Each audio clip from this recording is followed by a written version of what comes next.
Hello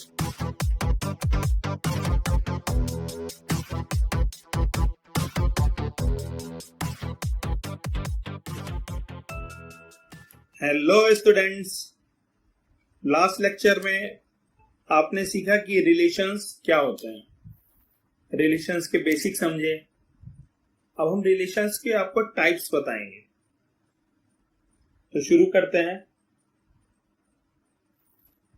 types of relations.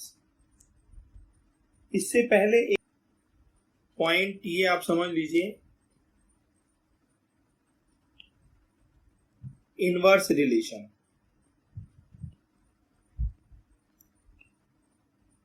नाम से clear है, इनवर्स। तो लेट सपोज एक रिलेशन है आर, और ये डिफाइंड है, इसमें दो term A comma B, such that A comma B belongs to are.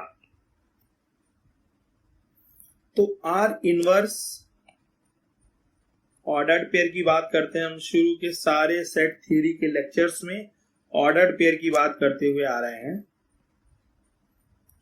Are inverse ordered pair opposite B comma A, such that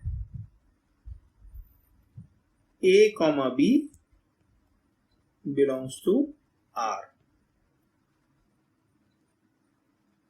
इसको अपोजिट नहीं करना है, अगर आप भूल जाएं, इसलिए मैं ऐसी चीजें अलग से बता देता हूं जानबूझकर, जिससे गलती ना हो लिखते वक्त। ये अपोजिट नहीं करना है, ये हम ए कॉमा बी की ही बात कर रहे हैं। ये अगर आर को बिलोंग करेगा तो आर इनवर्स को ये बिलोंग करेगा, ठीक है। तो इनवर्स रिलेशन ये हो गया। अब टाइप्स ऑफ रिलेशंस में आगे बढ़ते हैं।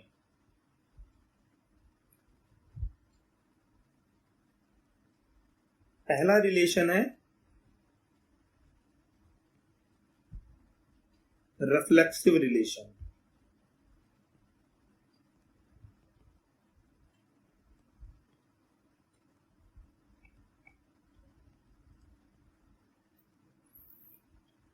रिफ्लेक्सिव रिलेशन में अगर जो एलिमेंट है किसी सेट ए में, जो एलिमेंट है वो बिलोंग्स टू इटसेल्फ। एग्जाम्पल के थ्रू समझेंगे अच्छे से, और वही सही तरीका भी है समझने का। पहले एग्जाम्पल लेते हैं। एक सेट ए है, उसके एलिमेंट है 1,2। अब इसमें एक रिलेशन डिफाइन कर दिया हमने 1,1, और ले लिया 2,2, और फिर ले लिया 1,2। तो अगर सिर्फ इतने पोर्शन की बात करें तो ये अपने आप से रिलेटेड है, सेम है। जो रिलेशन है वो on a set A define किया गया है। और रिफ्लेक्सिव रिलेशन क्या कहता है? इफ एवरी एलिमेंट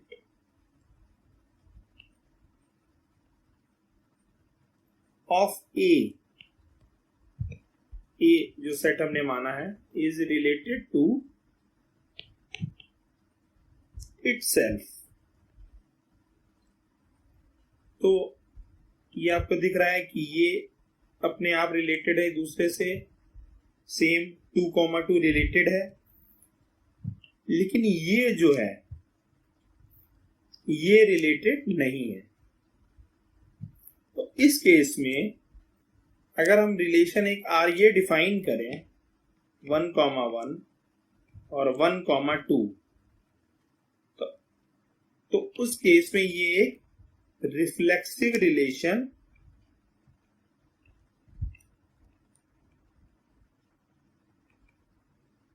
नहीं होगा। क्लियर है? If every element of A is related to itself, तो उसी केस में ये एक रिफ्लेक्सिव रिलेशन बनता है। तो इस एग्जांपल से क्लियर हुआ कि कब रिफ्लेक्सिव रिलेशन होगा। अब दूसरे रिलेशन पर आते हैं, सिमेट्रिक रिलेशन। अब सिमेट्रिक रिलेशन क्या होता है? नाम से समझ में आता है सिमेट्रिक, एक सिमेट्री होनी चाहिए।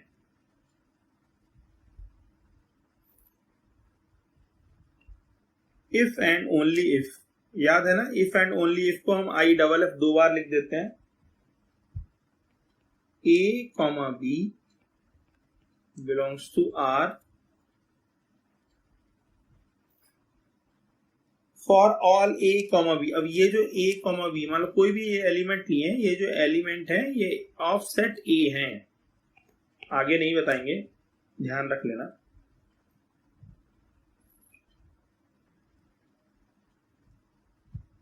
उस केस में अब आगे ये है कि ए रिलेटेड टू बी, तो बी रिलेटेड टू ए, मतलब ए बी से जिस रिलेशन से जुड़ा है, बी भी सेम रिलेशन से ए से जुड़ा होगा, तो ये एक सिमेट्रिक रिलेशन कहलाएगा।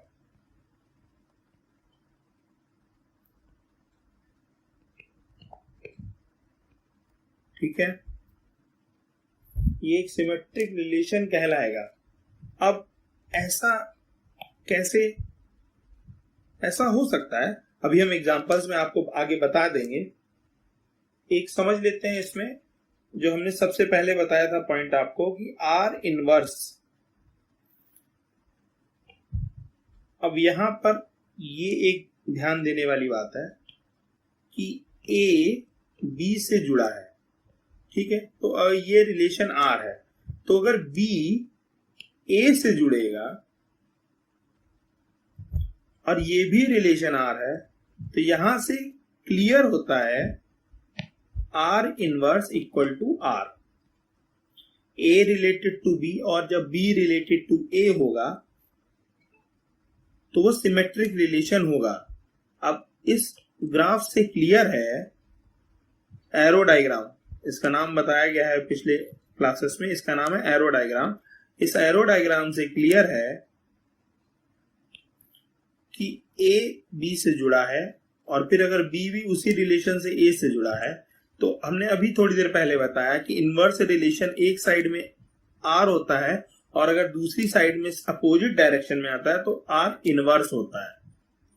और इस केस में अगर ये बराबर हैं, तो ये डिडक्ट होता है कि R inverse equal to R होंगे in case of any symmetric relation.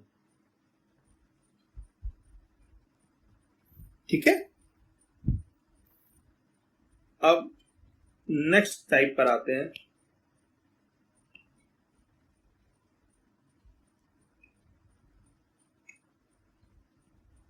Symmetric पढ़ लिया तो एंटी सिमेट्रिक रिलेशन भी पढ़ेंगे।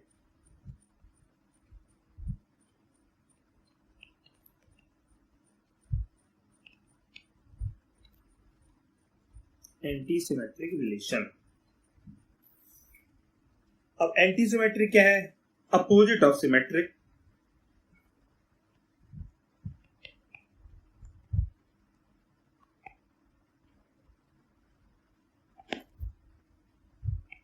अब ए और बी,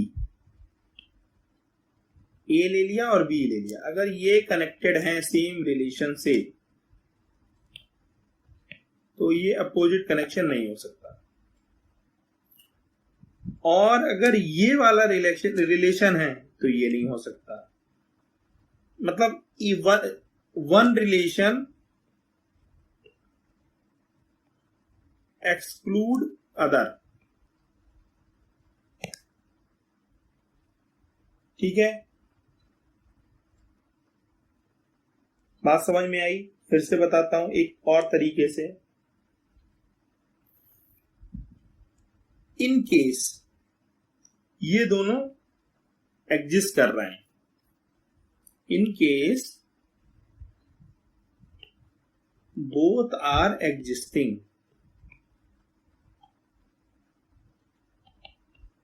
और रिलेशन क्या है, एंटी सिमेट्रिक।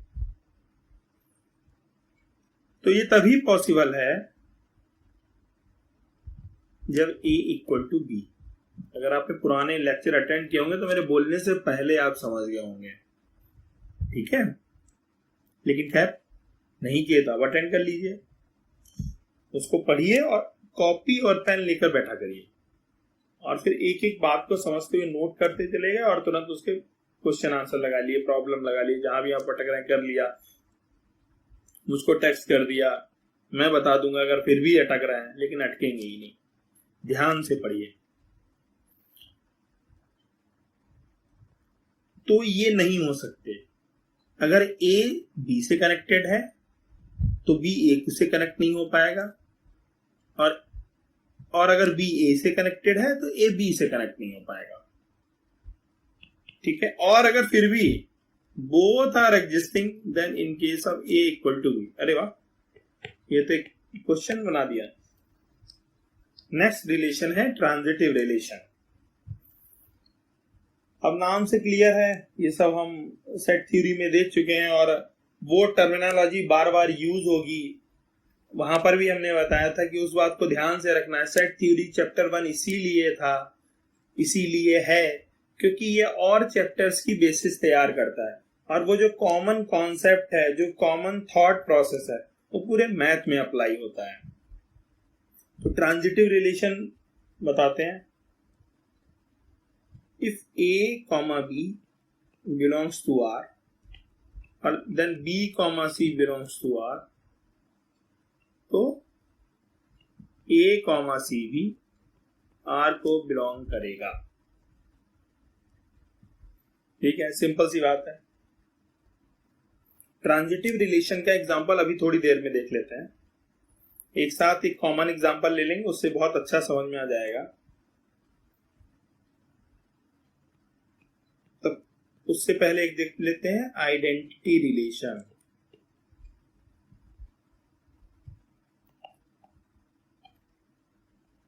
एक आइडेंटिटी रिलेशन बचा है, और ये बहुत आसान है, सबको याद होगा। आइडेंटिटी का मतलब बहुत अच्छे से समझा दिया गया था सेट थ्योरी के लेक्चर 3 में शायद है। तो आइए, जब भी आइडेंटिटी रिलेशन कहीं भी हो, कभी भी आप पढ़ेंगे, वो आई से ही डिनोट करेंगे। तो identity relation of set A ही होगा और ऑन ए होगा। सेट ए ऑन ए, तो इसीलिए इसको ऐसे डिनोट कर दिया। और ये है A, A such that A belongs to A। अब आपको याद आ रहा होगा रिफ्लेक्सिव रिलेशन जो अभी थोड़ी देर पहले पढ़ाया, तो उसमें इसमें डिफरेंस क्या है? डिफरेंस ये है कि जैसे मान लिया 1, 2, 3 का एक एग्जांपल ले लेते हैं। अगर इसमें 1, 1, 2, 2 और 3, 3 सारे एलिमेंट मौजूद हैं, तो ये एक आइडेंटिटी रिलेशन है। ठीक है, लेकिन अगर इसमें मान लो एक कोई एलिमेंट हटा दो, एक हटा दिया और सिर्फ इतने पोर्शन को ले लिया, तो ये एक रिफ्लेक्सिव रिलेशन होगा, लेकिन ये आइडेंटिटी रिलेशन नहीं होगा। ये कुछ सैलिएंट पॉइंट मैं भी आपको अलग से बता दूंगा, जिससे कंफ्यूजन ना हो और कभी भी पेपर में सवाल ना गलत हो। ये बड़े कंफ्यूजिंग से रहते हैं, लेकिन ये लेक्चर को आप ध्यान से सुनने के बाद, इस क्लास के बाद, ये सारे डाउट्स खत्म हो जाएंगे। कोई डाउट नहीं रहने वाला है। नेक्स्ट ले लेते हैं इक्विवेलेंस रिलेशन। इक्विवेलेंस इक्वल होना चाहिए। तो जब इक्वल होना चाहिए तो इक्वल कब होगा, उसकी कंडीशंस। इफ का मतलब बता चुके हैं, फिर से बता रहा हूं। इफ का मतलब इफ एंड ओनली इफ, इसका मतलब ये कंडीशंस फुलफिल होनी ही चाहिए। तो पहली कंडीशन है कि ये रिफ्लेक्सिव होना चाहिए, दूसरी है सिमेट्रिक होना चाहिए, और तीसरी है ट्रांजिटिव होना चाहिए।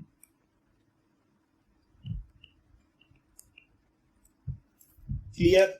रिफ्लेक्सिव ए कॉमा ए अभी बताया,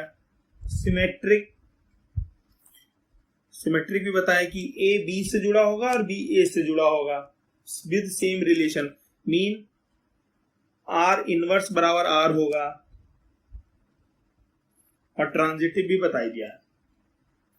ठीक है, ये इक्विवेलेंस रिलेशन है। अब इक्विवेलेंस रिलेशन की बात करते तो एक टर्म आता है कॉन्ग्रुएंस मॉडुलो। इसके साथ एग्जांपल ले लेंगे तो और इक्विवेलेंस रिलेशन भी क्लियर हो जाएगा। Congruence modulo m. अब जैसे एक नंबर ले लिया a माइनस बी, और ये m से डिविजिबल होगा, डिविजिबल बाई m। मान लो a है 15 और b ले लिया 5, then a minus b is equal to 10 और m को ले लिया 5, तो ये डिविजिबल बाई 5 है। क्लियर? 2 आया, उससे खैर मतलब नहीं है, तो हम इसको ऐसे लिख लेते हैं a equivalent to b। Equivalent में ऐसे ही बनता है, 3 ये बना देते हैं, 3 साइंस, 3 डंडियां खींच लो और आगे लिख दो मॉड m। ये इसका तरीका है लिखने का।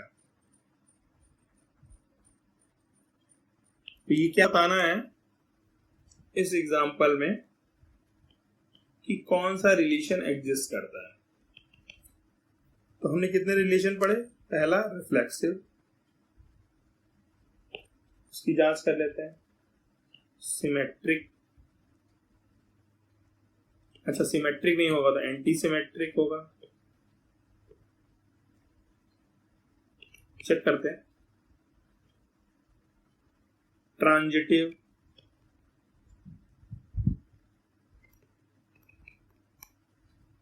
ठीक है, और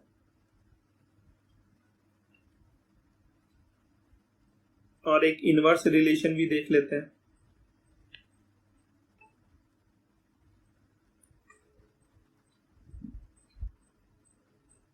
अब रिफ्लेक्सिव के लिए हमने क्या, 3 एलिमेंट है, तो इसमें 1,1 होना चाहिए, 2,2 होना चाहिए, 3,3 होना चाहिए। ये रिफ्लेक्सिव हो गया। 1,1 भी दिख रहा है, 2,2 भी दिख रहा है और 3,3 भी दिख रहा है, तो रिफ्लेक्सिव है। नेक्स्ट देखते हैं सिमेट्रिक। अब सिमेट्रिक होने के लिए, सिमेट्रिक होने के लिए 1,1 है तो इसका अपोजिट भी यहां होना चाहिए। तो 1,1 है तो 1,1 है ही है। 2,2 इधर वाला 2 उधर है, उधर वाला 2 इधर है, वो है। 3,3 भी है। अब देखिए जो 1,2 है तो 2,1 नहीं है, 2,3 है, 3,1 नहीं है। लिख देता हूं, भूले ना, 1,3 है, 3,1 नहीं है, तो ये सिमेट्रिक रिलेशन नहीं है। अब एंटी सिमेट्रिक, ये दूसरे को एक्सक्लूड करता है। ठीक है, तो जब दूसरे को एक्सक्लूड करता है तो अगर 1,2 का 2,1 नहीं है तो ये बिल्कुल ठीक बात है। 2,3 है लेकिन 3,1 नहीं है, ये भी बिल्कुल ठीक बात है। ये सॉरी 3,2 नहीं है, ये भी ठीक बात है। और 1,3 है और 3,1 नहीं है, ठीक बात है। तो ये एंटी सिमेट्रिक। अगर हम इसको कंसीडर करें, इस केस यहां पर ये एंटी सिमेट्रिक है, लेकिन इसके साथ ये जो रिफ्लेक्सिव वाले हैं, जो रिफ्लेक्सिव हैं, 1,1 है तो ये दूसरे 1 को, मतलब अपोजिट 1,1 को भी परमिट कर रहा है। तो जब ये अपोजिट 1,1 को भी परमिट कर रहा है जो इसको नहीं करना चाहिए, तो ये एंटी सिमेट्रिक नहीं होगा। तो ऐसा हो सकता है कि सेम रिलेशन सिमेट्रिक भी ना हो और एंटी सिमेट्रिक भी ना हो। रिलेशंस तो बहुत कितने प्रकार के होते हैं, 2, और मान लो अगर n एलिमेंट है तो n इंटू n, इतने टाइप के एलिमेंट्स आपको मिलेंगे, रिलेशंस मिलेंगे। तो जब इतने रिलेशंस मिलेंगे तो उसमें कोई और रिलेशन बनकर आएगा जिसमें ये वाला मौजूद नहीं होगा, तो वो एंटी सिमेट्रिक हो जाएंगे। जैसे 1,1, 2,2, 3,3 नहीं रहेंगे तो वो एंटी सिमेट्रिक हो जाएगा इस तरीके से। लेकिन पूरे होल की बात करेंगे तो अभी एंटी सिमेट्रिक नहीं है। अब हम ले लेते हैं ट्रांजिटिव। ट्रांजिटिव ले लेते हैं। तो ट्रांजिटिव में हमने क्या बताया, 1,2 होगा, 2,3 होगा, तो 1,3 भी होना चाहिए। तो 1,2 है, 2,3 है, तो उस केस में 1,3 इन दोनों से निकलकर ये आ रहा है। तो यहां पर हमको ये ट्रांजिटिव दिख रहा है। ठीक है, ट्रांजिटिव रिलेशन है यहां पर। अब inverse relation, R inverse equal to R,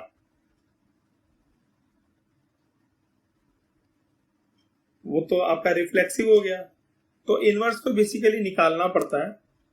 तो इनवर्स तो यहां पर इनवर्स की बात करने के लिए तो हम R इनवर्स जो है उसको हम इसमें इनवर्स लिखेंगे तो 1,1 आ गया, 2,2 आ गया, फिर 1,2 का 2,1 लिखिए, 2,3 का 3,2 लिखिए, 3,3 का यही दिखेगा, और फिर 1,3 को 3,1 लिखिए। तो ये आपका इनवर्स रिलेशन हो गया। तो यहां पर ये टॉपिक कवर हो गया है। अब जो कुछ सैलिएंट पॉइंट्स बचते हैं जिससे मिस्टेक ना हो, उसके लिए वो आपको नोट करवा देते हैं। तो इनको ऐसे ही ध्यान रखिएगा, इससे एग्जाम में गलती नहीं होगी और भी क्लियर हो जाएगा आपको। अगर कोई रिलेशन आइडेंटिटी रिलेशन है, कहीं पर एग्जिस्ट करता है आइडेंटिटी रिलेशन ऑन सेट ए, तो हमने ये सीख लिया है कि वहां पर रिफ्लेक्सिव रिलेशन भी एग्जिस्ट करेगा। दूसरा पॉइंट, अब जो रिफ्लेक्सिव रिलेशन है,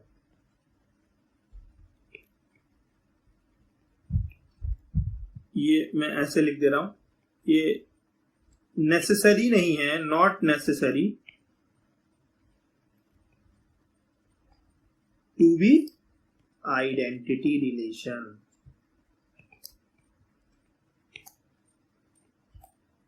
ठीक है, अब एक और पॉइंट ले लेते हैं। जो अगर कोई आइडेंटिटी रिलेशन,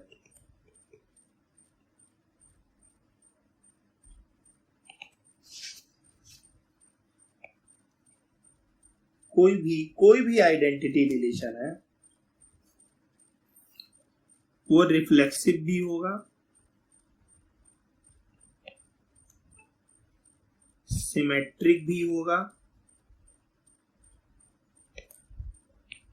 और ट्रांजिटिव भी होगा।